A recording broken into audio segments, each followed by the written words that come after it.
Assalamualaikum warahmatullahi wabarakatuh. Salam sejahtera bagi kita semua.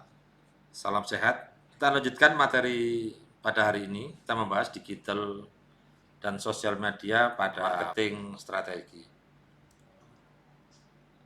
Pada konsep digital marketing strategi, perlu kita lihat perkembangan di tahun 2020 ya. Jadi apa yang terjadi pada sebuah perubahan-perubahan sebagaimana materi-materi sebelumnya. Kalau kita bicara tentang digital marketing itu biasanya kita ya bicara pada aspek perubahan-perubahan di explosion digital atau digital explosionnya. Bagaimana pada aspek digitalisasi itu perkembangan itu bisa dihitung per menit, bahkan per detik perubahan-perubahannya. Di slide yang sudah saya sampaikan kepada Anda ini, di hadapan Anda, jadi ini perubahan internetnya per menit. Jadi Anda bisa lihat pergerakan sosial media yang sudah saya sajikan. Jadi tiap 60 detiknya itu ya ada perubahan-perubahan, penambahan aspek digitalisasinya.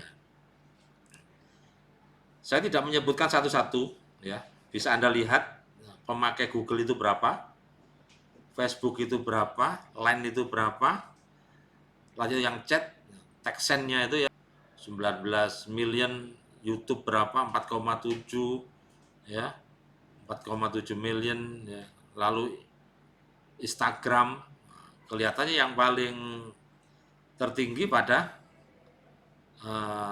Instagram kelihatannya, sama orang nonton Netflix di tahun 2020 ini. Ini penting ya. Sebagai wawasan kita mengetahui perkembangan digitalisasi itu perubahannya per menit bahkan per detik, setiap saat akan berubah. Bisa dipelajari di aspek perubahan sosial media setiap menitnya. Ini nanti sebagai pilihan kita, mana media-media yang akan kita create ya, dalam strategi marketing kita. Pada konsep digital business strategi framework, jadi konsep strategi bisnis digital itu yang perlu kita perhatikan konsep frameworknya. Jadi framework itu lembar kerja yang menjadi sebuah ukuran. Kita menentukan hal-hal yang sangat penting pada digital business strategi digital business. Tujuan utama dari sebuah framework ini bicara tentang customer engagement. Bagaimana pelanggan, user itu bisa tertarik kepada kita, tergantungan pada bisnis kita. Kita kan ini bicara tentang strategi bisnis di lingkup dunia digital. Dalam framework yang paling penting tujuan utamanya customer engagement, itu yang perlu Anda perhatikan. Untuk memenuhi konsep customer engagement, yang perlu kita bangun terkait dengan great content SEO-nya, search engine optimasinya. Itu nanti kita terangkan. Urutannya sudah saya gambarkan secara global, saya kira juga sudah mudah dipahami. Search engine optimasi itu nanti bicara ketika Anda membangun digitalnya itu menggunakan strategi website. Itu harus berhubungan dengan bagaimana nanti membuat sebuah SEO yang bagus. Ya. Lalu yang kedua, ya, terkait dengan database pelanggan. Ya. Nah, database pelanggan ini nanti sangat berhubungan dengan strategi email kita, pengelolaan email yang selama ini mungkin kita penggunaan email itu hanya digunakan dalam hal mengirim surat atau informasi yang tidak terlalu berhubungan dengan strategi bisnis kita ya. Akan tetapi ternyata strategi email ini bisa mengengagement terhadap customer ya. Nanti pengelolaan strateginya dengan apa ya, mengelola database pelanggan itu penting. Nah, ini framework juga yang kedua yang perlu kita perlu kita perhatikan. Lalu yang ketiga terkait dengan sosial media ya. Jadi sosial media strategi. Tadi sudah saya gambarkan di depan mana yang kategori email kebutuhan di atas tadi ya, email itu berapa penggunanya, 190 million. Dalam dunia bisnis masih dipakai email itu. Kebutuhan customer ternyata masih banyak memakai layanan-layanan email. Ini nanti harus kita strategi kita yang kita gunakan sebagai media sosial strategi email ini nanti yang kita gunakan untuk men-engagement terhadap data pelanggan kita. Lalu yang ketiga sosial media strategi, ada Facebook, Twitter, YouTube, Instagram, sudah juga saya gambarkan di depan tadi. Nah, ini framework yang perlu Anda perhatikan ketika membangun bisnis strategi yang berbasis digital. Framework ini yang harus kita perhatikan. Bisnis itu pasti untuk mendatangkan sebuah pelanggan. Nah, bagaimana kita mengelola pelanggan? Pelanggan yang baik itu ya benar-benar harus ada keterikatan dengan kita, engagement dengan kita, ya. Lalu digital strategi framework yang terkait dengan website strategi, email strategi, sosial media strategi yang berujung berakhir pada customer engagement. Nah, ini juga saya jelaskan kenapa customer itu harus terikat dengan kita. Nah, ini sebuah menurut saya saya singkat dengan konsep AIDA ya. A-nya itu attention, I-nya itu interest of the customer, D-nya itu desire, A-nya itu action. Itu yang penting. Jadi untuk mendatangkan customer itu biar engagement terhadap bisnis kita dari tiga strategi digital strategi tadi, website strategi, email strategi, lalu sosial media strategi, lalu mereka itu customer itu bisa engagement terhadap kita, yang harus kita bangun konsepnya AIDA itu. A itu attention itu berarti bicara tentang bagaimana awareness, menyadarkan pelanggan itu biar tertarik terhadap produk-produk yang kita punya atau bisnis yang kita punya. Itu strateginya bagaimana, itu harus kita cari biar customer itu benar-benar punya sebuah kesadaran ya. Punya sebuah kesadaran, attention atau awareness, attract the attention of the customer, kan gitu ya. Bagaimana kita tuh bisa menarik perhatian pelanggan, minat pelanggan. Lalu yang I-nya itu berhubungan dengan interest ya, interest of the customer. Interest itu berarti ya daya ya, interest itu ya minat ya. Bagaimana interest of the customer itu minat terhadap bisnis yang kita kelola, produk-produk bisnis ataupun hal-hal yang terkait dengan ruang lingkup bisnis kita. Lalu D-nya, desire. Nah, desire ini berhubungan dengan keinginan atau meyakinkan pelanggan. Desire atau convince ya. Meyakinkan pelanggan agar produk atau layanan yang kita miliki itu sesuai dengan kebutuhan mereka. Satisfy their needs. Jadi desire itu bagaimana nanti kita memenuhi kebutuhan pelanggan ya sesuai dengan yang diharapkan. Lalu yang terakhir terkait dengan action. Action itu lead customer toward taking action and or purchasing ya. Jadi bagaimana kita itu memimpin ya. Lead itu berarti memimpin, berarti kan kita itu bisa mengarahkan customer untuk mengambil sebuah tindakan agar dia itu apa? Mau membeli produk kita.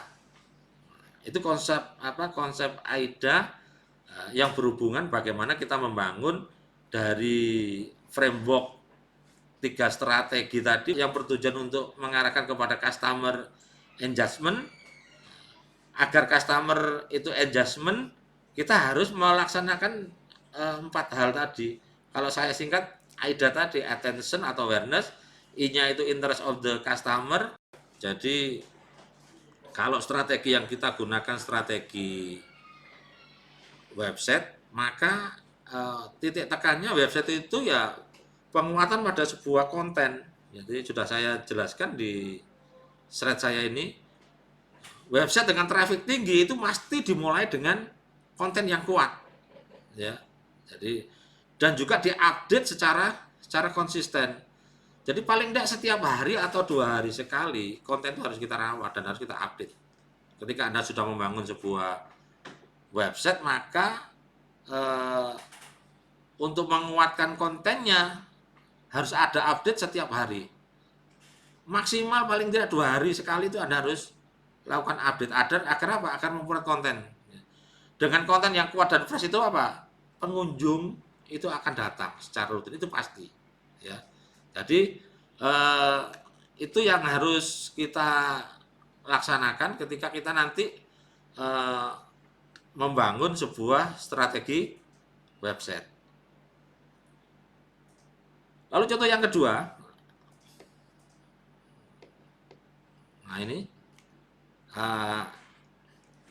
Anda lihat dalam sebuah website dengan konten yang kuat dan menarik, ya, pasti apa dalam search engine optimasi itu pasti menduduki pada posisi yang pertama. Ini algoritmanya kan memakai SEO, ya, jadi search engine optimasi. Ini juga hal yang penting ketika orang itu searching mencari produk Anda, katakanlah bicara tentang produk seblak gitu ya, ataupun kamera, itu muncul pada urutan yang pertama. Nah, di search engine-nya salah satunya katakanlah kita gunakan Google gitu ya, maka akan muncul, ya. Nah, produk kamera itu akan muncul yang pertama dari produk-produk Anda yang Anda tawarkan. Kenapa? Karena Anda sudah meng-fresh setiap hari, paling tidak 2 hari sekali produk-produk itu ada. Lalu dalam strategi website agar bisa menarik pembaca itu ya paling tidak kita secara tool sarana kita gunakan multi gadget, ya. Jadi paling enggak di laptop ada, di PC itu bisa digunakan, di tablet ada, di handphone juga ada. Kalau dalam sebuah konsep desain website itu harus mobile friendly gitu ya. Jadi paling tidak ya dia responsif lah ketika dibuka di sebuah PC itu menyesuaikan, dibuka di tablet itu menyesuaikan, dibuka pada HP juga menyesuaikan. Konsepnya biasanya disebut responsif desain website. Nah, itu nanti coba didalami ya konsep apa itu responsif desain website, dicari-cari literaturnya. Lalu yang kedua, dalam framework email, strategi email, memang banyak beragam studi, ya. Beragam studi, banyak literatur menunjukkan email itu merupakan salah satu strategi tool juga yang paling tinggi efektivitasnya. Itu dapat dalam sebuah konsep literatur. Kenapa? Saya gambarkan di gambar yang pertama tadi, penggunaan email ternyata masih 14 million sekian. Itu berarti masih efektif ya untuk digunakan dalam strategi bisnis kita. Nah, jadi tool yang nanti yang kita gunakan email ini masuk, katakanlah tadi sudah saya jelaskan untuk membuat sebuah database pelanggan itu yang paling efektif itu pada penggunaan emailnya. Nah, sehingga email itu masih bagian dari sebuah strategi, ya. Secara reguler ya atau secara rutinitas itu sebuah brand itu juga harus mengirimkan email atau newsletter lah ya, sebagai media untuk membangun relasi dengan para pelanggan. Itu mau tidak mau, terkadang kalau kita punya email untuk membangun sebuah relasi, cara yang paling efektif itu ya juga masih menggunakan sebuah email, baik di laptop kita, baik di PC kita, aksesnya juga masih digunakan dengan guna email. Akun di gadget kita itu juga masih menggunakan sebuah email. Rata-rata open rate email itu yang bagus ya lah, oleh anak buka paling tidak 30% lah ya.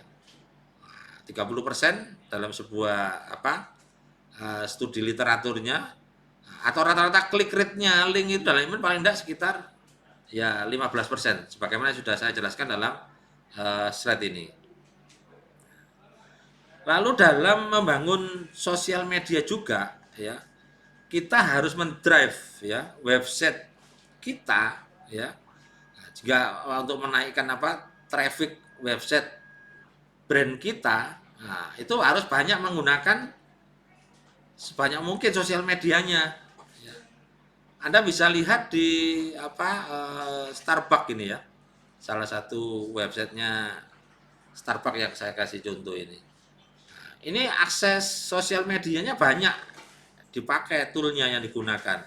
Ada yang pakai Twitter, YouTube, Facebook, ya. Lalu pakai pet, ya, pakai WA dan lain sebagainya. Line silakan dipakai, digunakan sebanyak mungkin. Nah, karena user ternyata pemakaian di sosial media seperti yang saya sampaikan di depan tadi, hampir mayoritas user itu masih menggunakan tool-tool sosial media. Itu perlu kita drive di website kita, ya. Jadi link kebutuhannya itu kalau Anda itu pakai tadi seperti yang saya gambarkan tadi, Anda pakai rate yang paling tertinggi ya silakan, ya. Paling tidak ya terwakili 5 atau 10 tool untuk mendrive traffic website Anda itu harus ada, ya. Sebagaimana yang nanti Anda pelajari dilihat-lihat dalam sebuah konsep website nanti yang akan jadi tugas Anda nanti ya, menganalisa. Nanti saya tentukan di tugas berikutnya. Seperti ini kan, ya. Jadi dalam sebuah artikel website atau web company, nah, sebaiknya ya dipasang ada plugin social share-nya. Ini yang sudah saya sampaikan di PPT ini.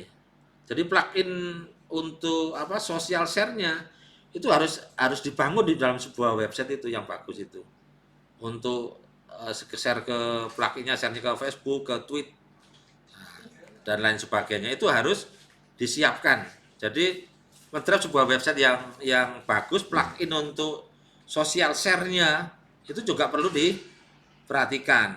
Kenapa? Karena social share itu akan menjadikan viral ya. Jika isi artikel itu bagus dan bermanfaat, itu pasti akan viral. Nah, itu harus Anda bangun dalam strategi website. Ya, yang dibangun apa? Yang dibangun terkait dengan plugin social share-nya. Lalu prinsip-prinsip kunci untuk membangun sosial media marketing ya, strategi yang kuat dan efektif. Nah, menurut saya yang pertama share. Buat konten yang menarik ya untuk audiens supaya tertarik dengan dengan isi konten yang mau kita share ya kepada jaringan sosialnya, baik di Facebook, Twitter atau WA. Itu yang perlu diperhatikan. Jadi membangun sosial media marketing strategi yang perlu Anda garis bawahi kuat dan efektif, ada konsep share ya. Plugin share-nya itu harus ada, itu yang pertama. Lalu yang kedua, go real time ya. Jadi publish konten secara fresh. Jadi Anda itu seperti yang saya katakan tadi, katakanlah ini salah satu contoh, saya mengambil sebuah websitenya Levi's ya. Itu Anda bisa juga nanti buka-buka, cari-cari yang menurut Anda baik, Anda kaji, Anda analisa sesuai dengan konten yang kuat. Yang ini nanti akan jadi tugas Anda ya.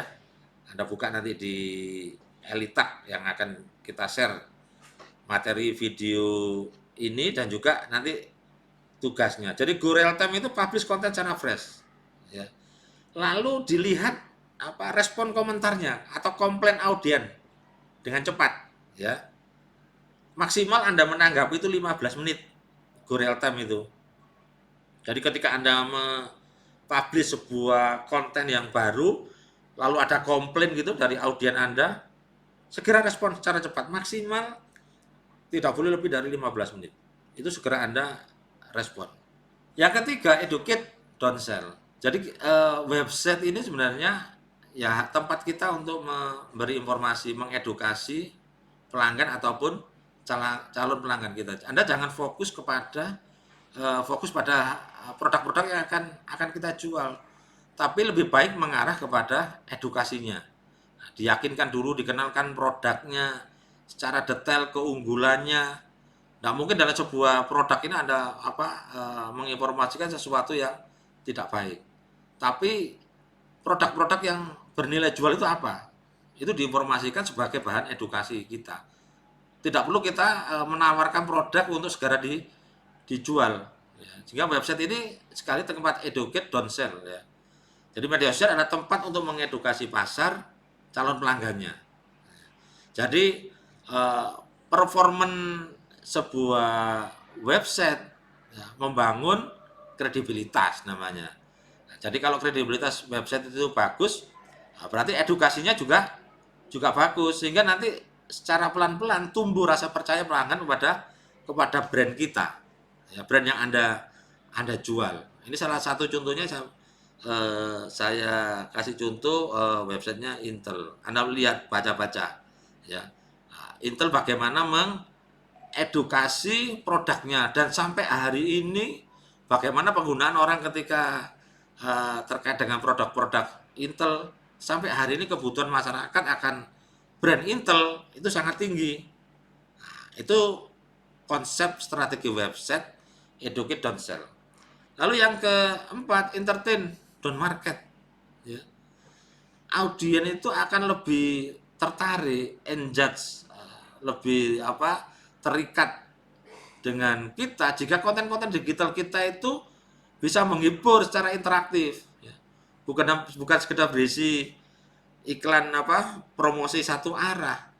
Itu kadang-kadang audien itu membutuhkan itu. Itu yang juga harus kita perhatikan. Coba buka website yang saya kasih contoh, Naik Football ini Anda lihat, dibaca-baca, ya. Itu sangat menghibur dan itu ternyata kebutuhan untuk pecinta olahraga dan lain sebagainya, banyak informasi di sana. Akhirnya siapa orang yang tidak kenal dengan produknya Nick? Ayo. Akhirnya muncul kepercayaan, trust-nya itu muncul. Padahal di situ berisi hanya edukasi, ya, edukasi pada konten-konten digital yang sangat menghibur dan itu sangat interaktif. Itu namanya entertain don't market. Tidak hanya kita memasarkan produk-produk kita saja. Lalu yang kelima, go multi channel, ya. Jadi kita bangun digital presence itu dengan namanya multi channel. Ya, banyak channel. Kita tuh harus hadir di banyak channel sosial media, Facebook, Twitter, YouTube dan lain sebagainya. Lalu kalau sudah hadir di situ, ngapain kita? Ya membangun komunikasi digital yang bersifat terpadu dan saling terhubungan, integrated. Kita bangun di Facebook harus sama kita ketika bangun di Twitter dan di media-media sosial yang lainnya. Jangan ketika kita bicara di Facebook berbeda dengan yang ketika bicara di Twitter, di Instagram, di YouTube dan lain sebagainya.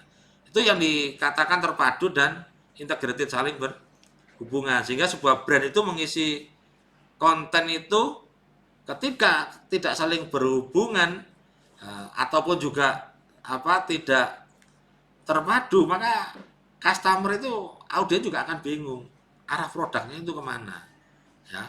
Jadi yang kelima itu go multi channel. Lalu yang keenam, think multimedia, go visual. Jadi audien itu terutama yang generasi milenial gitu, ya, generasi muda itu memang lebih menyukai konten dengan tampilan visual yang yang rancak, kalau rancak itu berarti ada unsur audio dan juga ada unsur videonya yang menarik. Anda harus bangun bagaimana membuat sebuah video itu yang menarik. Sudah banyak tool dan aplikasi sederhana.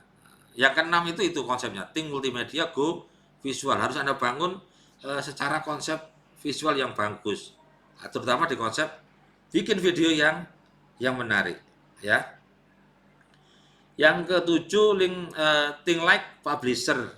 Jadi saya contohkan ini websitenya L'Oreal. L'Oreal Paris itu kan sebuah brand yang sangat terkenal ya.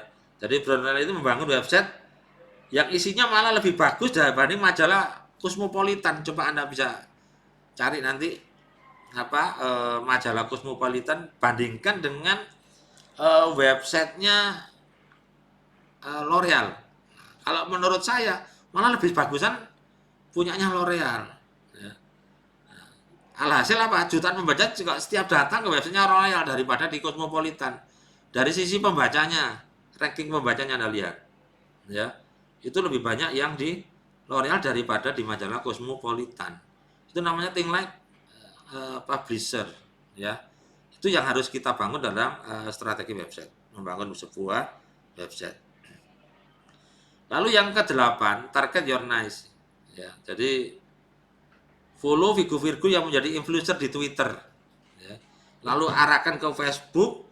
Itu strategi mendasar ya, pilihan demografi yang sesuai pasar. Jadi target your niche itu di follow figur-figur yang menjadi influencer, follow aja. Ya. Di follow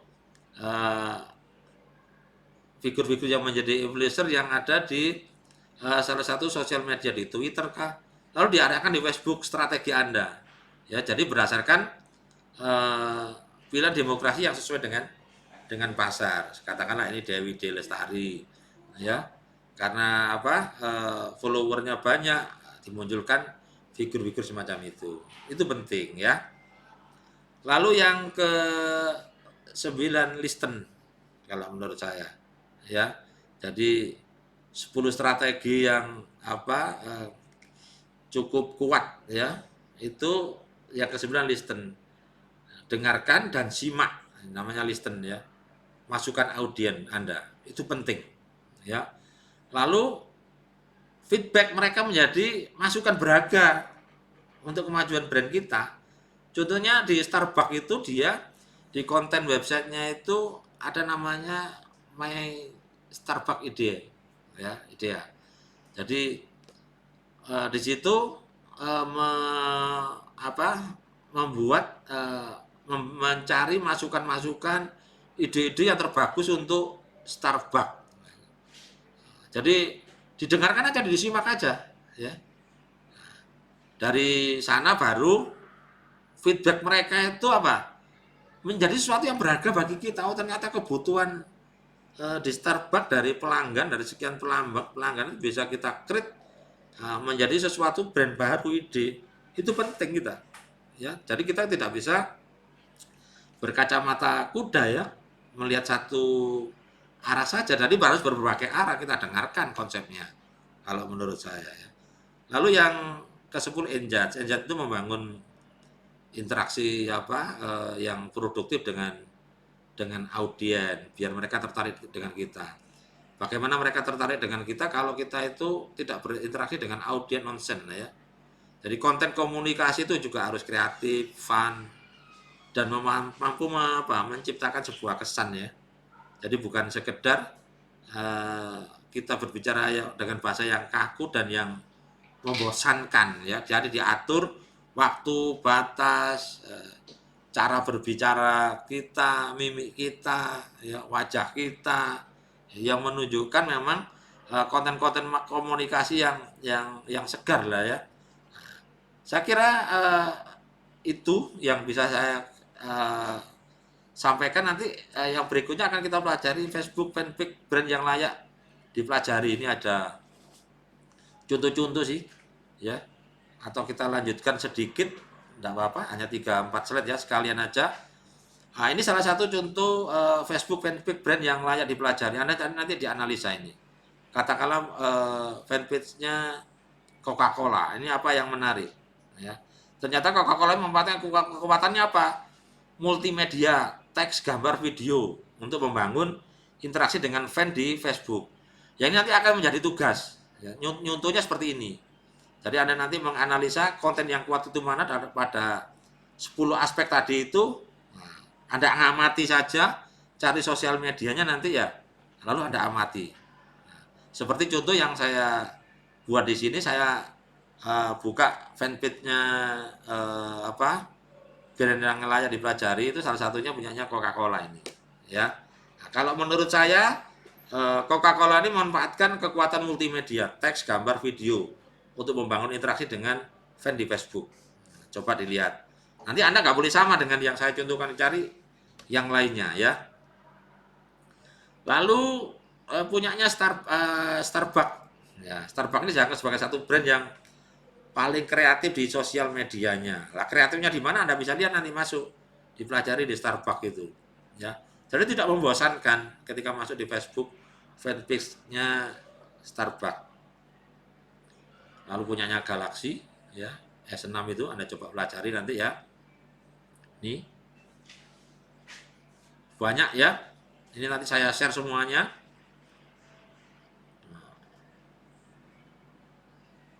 Saya kira itu. Saya kira Assalamualaikum warahmatullahi wabarakatuh.